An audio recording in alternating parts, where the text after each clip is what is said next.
This is an open message to the Apostate Prophet. Earlier this month, AP and I announced that we would be having a debate about God, atheism, and morality as soon as we reach two channel milestones, 100 million views on my channel and 200,000 subscribers on AP's channel. We are about to reach those channel milestones. I'm over 99 million views and he's over 199,000 subs. So it's time to transition to debate mode. I haven't heard AP say a lot about his views, but during one of our live streams, I believe I heard him say that morality consists of the rules that we come up with to reach a certain goal. So if our goal is human well-being or human flourishing, we can figure out rules for reaching our goal, and those rules are morality. There are multiple problems with this position that AP might want to fix before he presents his case. In other words, if he presents his opening statement and doesn't fix the problems, I'm going to have a pretty easy first rebuttal. But if he modifies his position so that it doesn't have the problems, I'll have to look for other problems. I could have said this to AP in private, but his view is a popular view among atheists. I think Sam Harris is the one who popularized one version of this approach. Lots of atheists are convinced that it's a good account of morality. So I want to draw attention to the problems ahead of time in case there's a stronger atheist case for morality. And I'm sharing this in public so that if any of my viewers can think of a way to fix the atheist position, you can share it in the comments section. AP's position, assuming I heard him correctly, is remarkably similar, if not identical, to the position that Matt Dillahunty presented in his opening statement in our recent debate. It only took me a few seconds to spot some problems, and I think I can come up with a few more. Dillahunty responded to my objections. However, Dillahunty's response is not available to the Apostate Prophet, because the Apostate Prophet has some other differences from Dillahunty, which make Dillahunty's response off limits to the Apostate Prophet. So in this video, we're going to take a look at a few obvious problems with a popular atheist account of morality. Then we'll see how Matt Dillahunty responded to these problems. And finally, I'll explain why the Apostate Prophet can't use Dillahunty's response. I will then wash my hands of the matter, and we'll have to wait and see what AP comes up with. In my debates with Matt Dillahunty, I spoke first, then Dillahunty gave his opening statement. In his opening statement, he laid out his foundation for morality. In short, human beings seek well-being. There's no objective moral obligation for us to seek well-being. There's no requirement that we seek well-being. We just seek well-being. But because we have a goal, human well-being, there are better and worse ways of working towards that goal. Here are some clips. But my position is that as far as I can tell, there are no objective moral, no requirement that one care about well-being or human suffering or human flourishing or any of that. There's nothing about the universe that requires that we care about that. And yet, we do. This is what we've always talked about when it comes to morality. We are talking about how do humans interact? What are the consequences of our actions? Do those consequences make life better or worse for human beings? There's no requirement that one care about that, but if two people do care about that, then they can begin to assess what sort of actions one should do to achieve the goal of a better life for human beings. But the objections that I always seem to get are, yes, but why do you care about well-being in the first place? And we're not just saying that it's objectively, or that it is some truth that, oh, we care about it because we care about it, and that makes it true in the sense of an objective imperative. We're saying it is true that we care about this. I'm assuming that you care about it too. I'm assuming you'd like to live a better life. I'm assuming you care about how we evaluate interactions between human beings and what would be an action that benefits oneself or others or society, etc. And that because as long as we have to share space, we should work together to find the things that make life better for all of those people who care about making life better. Now, the immediate concern is, well, okay, well, what if I don't care about making life better? Cool, then I'm not talking to you. And I don't know where the word objective came from, because the word objective doesn't appear in the debate title, nor am I here saying in any way that there are objective, intrinsic moral values or truths in anywhere. Notice, Dillahunty repeatedly denies that there's any sort of moral obligation to seek human well-being or human flourishing. There's no requirement that we seek well-being. We just do, and because we do, we can discover, by experience, better and worse ways of working towards that goal. If you don't seek that goal, he's not talking to you. There are no objective moral, no requirement that one care about well-being or human suffering or human flourishing or any of that. There's nothing about the universe that requires that we care about that. The immediate concern is, well, okay, well, what if I don't care about making life better? Cool, then I'm not talking to you. Dillahunty offers an analogy to help us understand his position. This is why I use the chess game as an example. Chess is entirely arbitrary. The rules are subjective. We invented it, we came up with the board, the pieces, how they move, how they interact. But once we sit down at the chess game and we decide that we would rather not lose, it doesn't matter if you are the opposition or a teammate or a coach. If we can agree that the goal is to not lose the game, then we can agree non-subjectively about which moves are better and which moves are worse. So, if two people sit down and decide that they're making a game called chess, and they agree that the goal is to win, and they agree on the rules, they can discover that certain moves are better than others. Now, as I said during the debate, I happen to agree with what Dillahunty says here. I don't agree that he's found a foundation for morality, but I agree that, given certain goals, there are things we can do to reach those goals. And I think that this is about the best case an atheist can make for any sort of moral system. The problem is, Dillahunty is about 1,000,000 miles away from presenting anything remotely resembling a foundation for morality. And it took me all of 5 seconds to see several problems. One, if you're claiming that although we have no moral obligation or requirement to seek the well-being of humanity, it's just something we do, well, there are all kinds of things that we just do. In the 20th century, human beings gladly killed millions of other human beings. The Stanley Milgram experiment and its follow-ups around the world showed that most human beings are completely willing to torture and possibly kill their fellow human beings for little or no reason. So if you're basing your moral system on the claim that human beings just happen to seek the well-being of humanity, I think we're in trouble. Two, if morality is simply the means to an end, the strategies for reaching a goal, a person could modify the goal, in which case there would be different strategies for reaching it, and these strategies would be morality. So if a person says, my goal isn't the well-being of all humanity, my goal is the establishment of a pure Aryan race, the means of reaching that goal might include slaughtering all non-white people, and that would be morality for him. The obvious problem is that's not what we mean by morality. Three, and this is the one I focused on most. Recall, Dillahunty said that there's no requirement, no objective moral obligation to seek human well-being or human flourishing. Moral obligations only come into play once you've agreed to the goal. Well, if moral obligations only come into play once you've agreed to the goal, it stands to reason that if you don't agree to the goal, you have no moral obligations. So, in my rebuttal, I pointed out that Dillahunty's view is precisely the view I had of morality when I bashed my dad's head in with a hammer when I was 18 years old. As an atheist teenager, I concluded that moral obligations are completely conditional. They only apply if you agree to them. They're voluntary. If you agree to go along with other human beings and work towards some goal, then yes, you'll have some sort of moral system. But if you don't agree, if you just don't care, if you think that it's a hilarious joke that these lumps of cells crawling all over a speck of debris in the universe are convinced that anything they do matters, you have no moral obligation to do anything.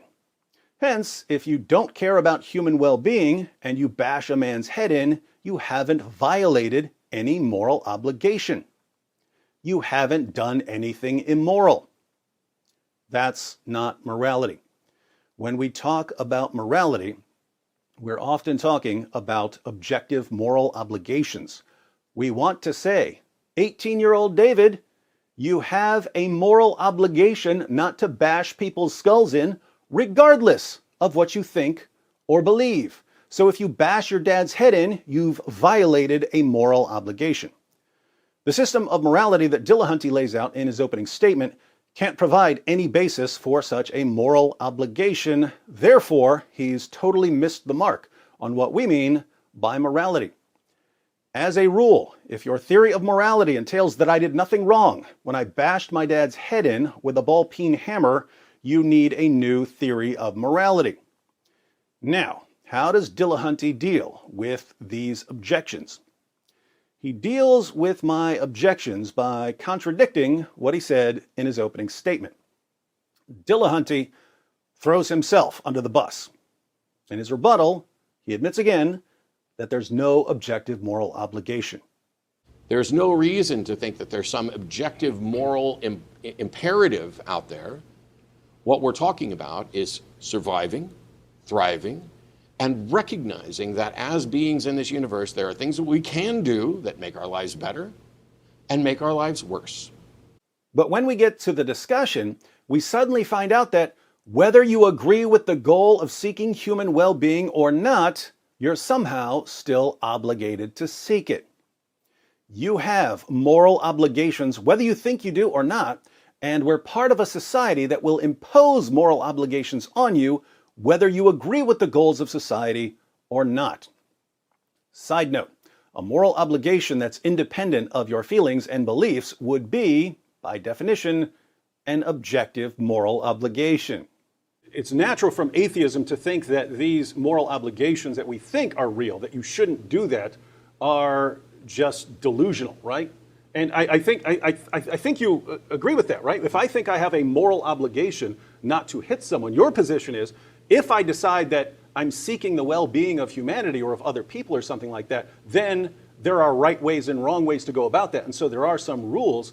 But as I pointed out, if I don't sign on to that, if I say I'm not seeking the well-being of humanity, then there is no moral obligation. There's no moral obligation outside of that. So whether or not you think you have a moral obligation, you are part of a society that will impose a moral obligation on you. Now notice, but according to your theory, I had no moral obligation. No, but I didn't say you don't have one. I said whether or not you think you do. Wow.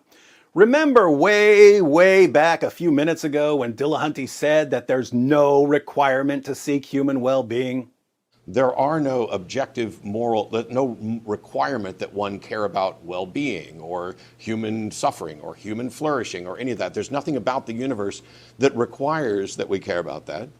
Suddenly, as soon as I point out the obvious and indisputable implications of this claim, a requirement to seek human well-being magically appears. Dillahunty continues to admit that there are no objective moral obligations. Moral obligations are all conditional. They only apply if you're seeking some goal. If you don't agree with the goal, where does the moral obligation come in? It just does anyway, because you're playing the game of life. So, Dillahunty's position becomes moral obligations are conditional, but they're not conditional on whether you agree with a goal. They're conditional on whether you're alive and thus playing the game of life. I don't even understand how this is controversial.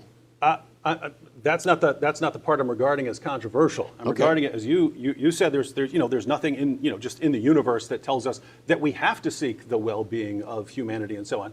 Then you said, but we just do. Most of us just do. Yeah. And by the way, I'm agreeing with all that. I'm agreeing with that part. I'm agreeing with you saying, so once you decide, hey, here's what I'm seeking, then you can, just like if you said, hey, here are the rules of chess, and here's what winning is, and there are moves that are going to be better for that. You can figure that out, and it's not simply subjective. Some moves are better than others. I agree with that completely. But you're saying that it is all our moral obligations are in that sense conditional. Yes. You have agreed to do this. If Not conditional on your agreement to do it. Conditional on the fact that you are playing a game with these rules. We're playing life whether we decided to or not. So, opening statement. if some people can agree on a goal, then they can come up with some rules and strategies for aiming towards the goal. Discussion period. It doesn't matter whether you agree on the goal, you're alive, and thus you have to follow the rules of the game of life. Dillahunty eventually tries to give some account of why a person who doesn't care about human well-being would nevertheless be obligated to play by the rules. And for somebody to sit around and say, I don't care, I'm not going to be here. Okay, they're not participating in the system, but they're benefiting from it now. And the obligation, I would say, that any of us have is because we've already benefited from the work that others have done. It doesn't mean I'm required, I don't have to. You can't make me pay it back. I can, in a way I could, but you're right that I can't force you to have a motivation to pay back what you've already benefited from. And yet, if you don't, we can look at you and say, you are not a moral person. And when we say that, we're not saying you are not living up to an imperative, a universal objective imperative. We are saying you are not living up to how we have defined morality to be. So, you've benefited from society, and you're therefore indebted to society. So you have a moral obligation to pay society back. Is it objective? It can't be objective because objective moral obligations don't exist. It's obviously conditional. If you seek human well-being, here's what you need to do to get it. But the question was, what happens if someone doesn't care about human well-being? And Dillahunty's response is that you have moral obligations anyway because you've benefited from society. Are you understanding this yet? Dillahunty goes on to claim that even if you don't care about human well-being, moral obligations arise simply from the circumstances. It sounds like what your position is now.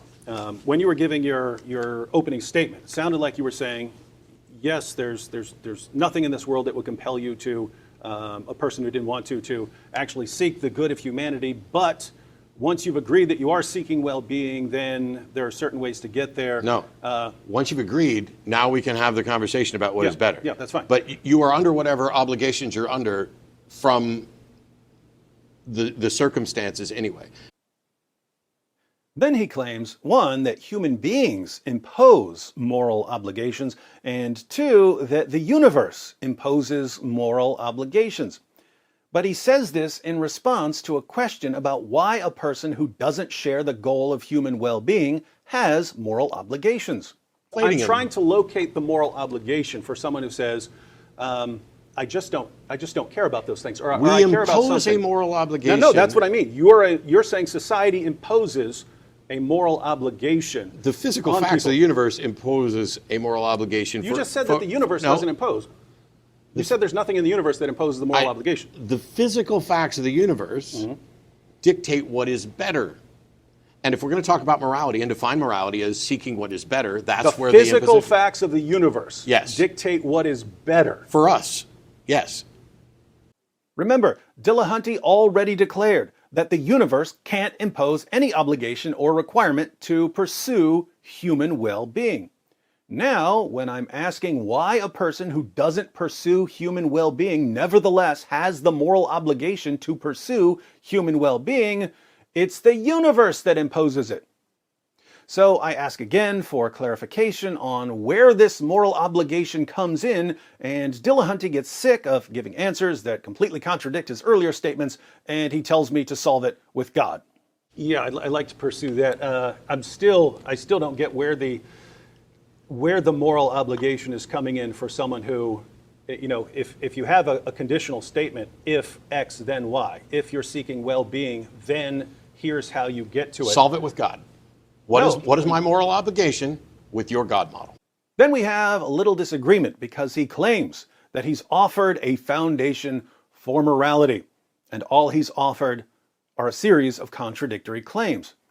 The entire time I was asking myself, if I were still an 18-year-old atheist who didn't care about human well-being at all and who instead found human beings pretty disgusting, what has he said that would have given me any indication that I was under any moral obligation whatsoever?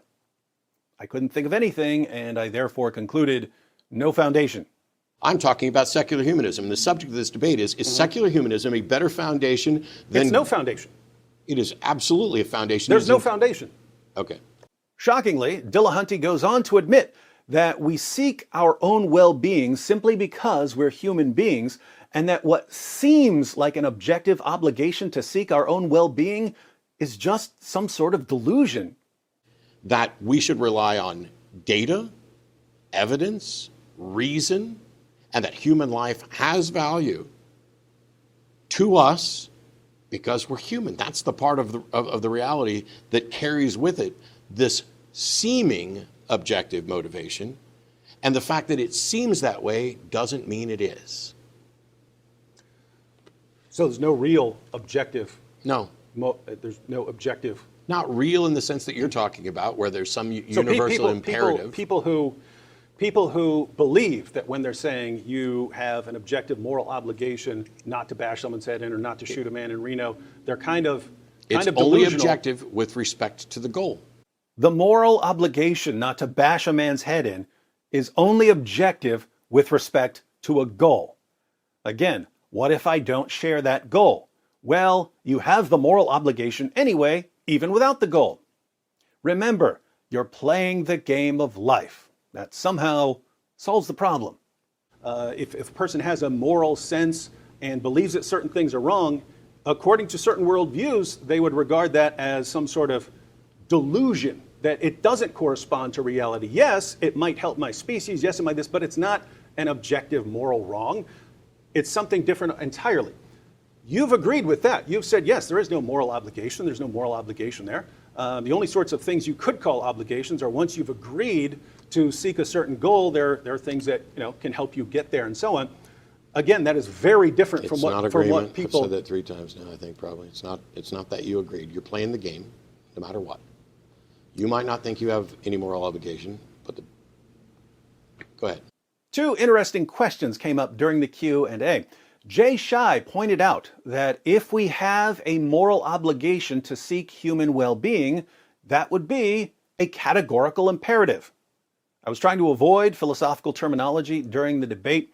I couldn't get around using the word objective, but a hypothetical imperative is something like, if you want to become a tennis champion, then get a good coach and practice a lot.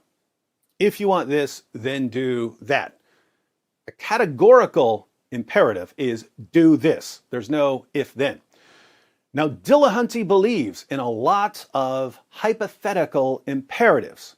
If you seek human well-being, then do X, Y, and Z. But for that initial imperative, seek human well-being, what kind of imperative is that? Interestingly, Dillahunty says it's not a categorical imperative. There are only hypotheticals. Jay Shai, thanks for your question. They asked, why ought we increase well-being? Why is that good? And then they said, there is a categorical imperative. I think they're maybe saying, like, does this fit with a categorical? No, I think he's saying that is a that's not a, I think he's saying, he can correct me if I'm wrong, but if he's saying seek well-being, you got a couple of positions. I think Matt's position is we just do it. We just by nature, we do it. But I think he's saying that a conditional imperative or a hypothetical imperative is if you want this, then this is the way to get it. Whereas a categorical imperative is do this, right? It's not if you want this. So I think he's saying if we say we have to seek well-being, whether we care about it or not, or whether we want to or not, we just have to do it, then that's more of a categorical imperative. And I think he's saying, how would you reconcile that with your view? So I think that's what he means. I see. And my view is that there's not a categorical imperative. Gotcha. Thanks so much. It is conditional. So, seek the well-being of humanity is not a categorical imperative. Neither is it a hypothetical imperative. It's not, if you seek this other goal, then seek the well-being of humanity. Hence, there's no imperative at all. And yet, we all have to obey this non-imperative. We have to obey a command that's somehow not a command. And if we don't, society will force us to. This raises a further question, namely whether the majority decides these kinds of issues. If there's no imperative, hypothetical or categorical, to seek the good of humanity, then I'm not disobeying a command or violating a moral obligation if I refuse to seek the good of humanity. And yet, Dillahunty has said that society will impose moral obligations on me anyway. Does this mean that the majority gets to decide what's right? Cosmic Skeptic asks this question. We've got a question from Cosmic Skeptic. Alex is asking Matt, he says, is Matt saying that the majority view makes for moral truth? Is ethical truth a democracy? No. Are not exceptions, in fact, quote, counterexamples? No, because the majority can in fact be wrong. It is the goal of getting better. We've discovered where we've been wrong before, and we've been monumentally wrong, a lot of us. What the current model is for society at any given moment in time does not mean that that is right. It just means that that is the best representation of our understanding at that moment in time. So the majority doesn't decide what's right, and yet they get to impose moral obligations on me even though I'm under no imperative whatsoever. In this case, might makes right. The universe imposes no moral obligation on me to seek human well-being, and yet it does anyway. There's no requirement to seek human well-being, and yet there is. If you don't care about human well-being, Dillahunty has nothing to say to you. You're not part of the discussion. And yet, Dillahunty has a lot to say to you, and you will be forced to join the discussion. Your belief that we have an objective moral obligation to pursue human well-being is delusional, and yet you absolutely must pursue human well-being even after recognizing that your belief is delusional.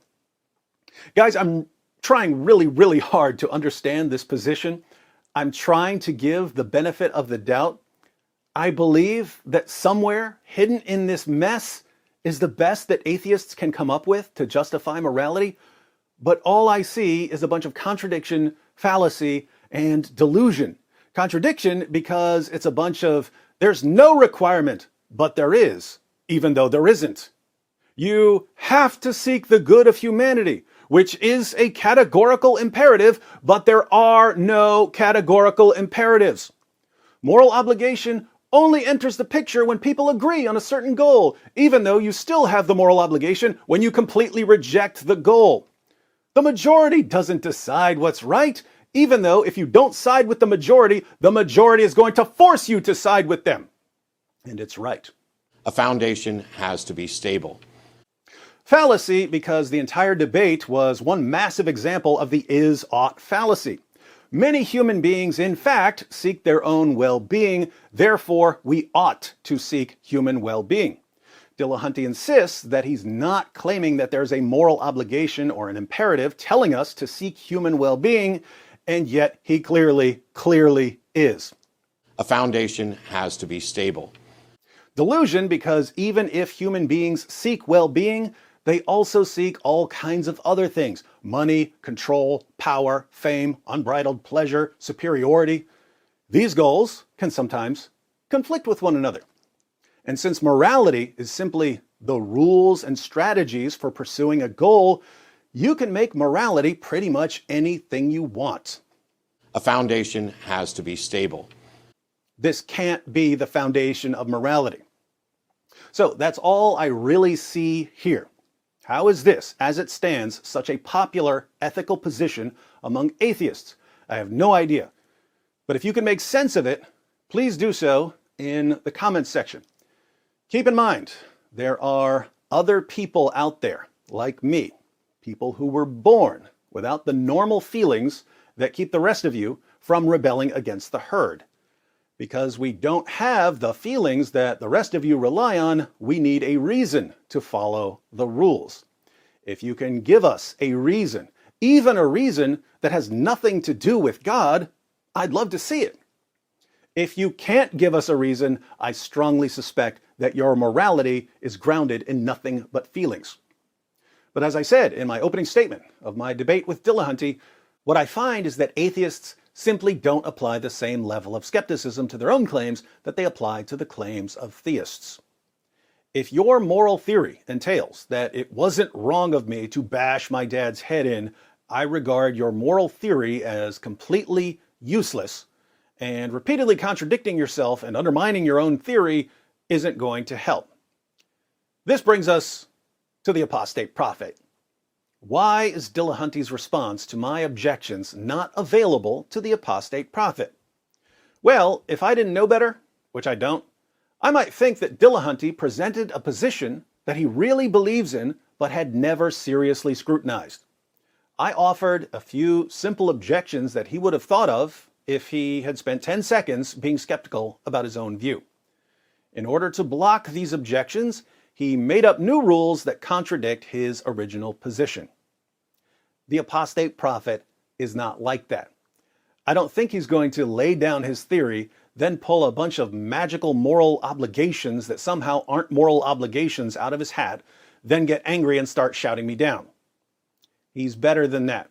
And his fans, let's face it, are much better than Dillahunty's fans, who seem to love the endless contradictions and made-up rules. They are reveling in irrationality.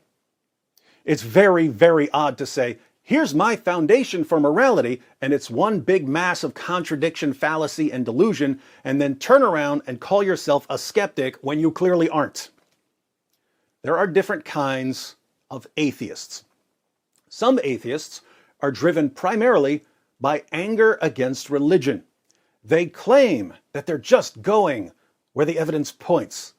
But when you look closer, it's clear that they're so enraged at Christianity or God that reason and skepticism are mere masks to cover up what's really going on. That's Dillahunty and his fans. If you don't believe me, just watch their comments on this video. They don't care if their hero contradicts himself. They just don't care. And this only proves what I said in my opening statement. If your skeptometer is set so low that you don't even spot contradictions at the foundation of your beliefs, you're not skeptics. There are other atheists who aren't driven by anger. They don't have any noticeable hostility towards God or religious believers. They might believe that certain religious teachings are dangerous, but that doesn't keep them from being careful in their reasoning. Those kinds of atheists can still be skeptical of their own claims. They can look at the mess that Dillahunty presented and say, no, this is nonsense. We need something better than this. The Apostate Prophet is one of those atheists. So, AP, we'll be posting our opening statements soon. If you can figure out a way on atheism to avoid making all of morality voluntary, your position will be much stronger from the beginning. The two basic options ahead are, one, to make all morality conditional on pursuing a certain goal. You can do that. And when I respond, well, according to your moral theory, I did nothing wrong when I bashed my dad's head in, you can bite the bullet and reply, true, you didn't violate any moral obligation, but we're still going to stop you. I see some problems with that, but I don't see any contradiction. Two, you can defend some moral obligation to seek human well-being or human flourishing. If you can defend just one objective moral obligation, much of the rest of your view will fall into place, and it won't be hovering in midair or be grounded in what humans just do. Those are my thoughts on the upcoming debates. I can actually think of a few more objections to the voluntary morality of many modern atheists. I'd be happy to share a video outline of those before the debate in case AP wants to preempt my objections. Whatever else happens, I can almost guarantee that you're going to see a rage-free debate. That's how AP and I and our epic mix of Christian and atheist and Jewish and Hindu fans roll. Don't be a Dillahunty. By the way, What Do You Meme just posted some of his thoughts on Dillahunty's approach. Click the video and check it out, unless you're a racist against black apologists.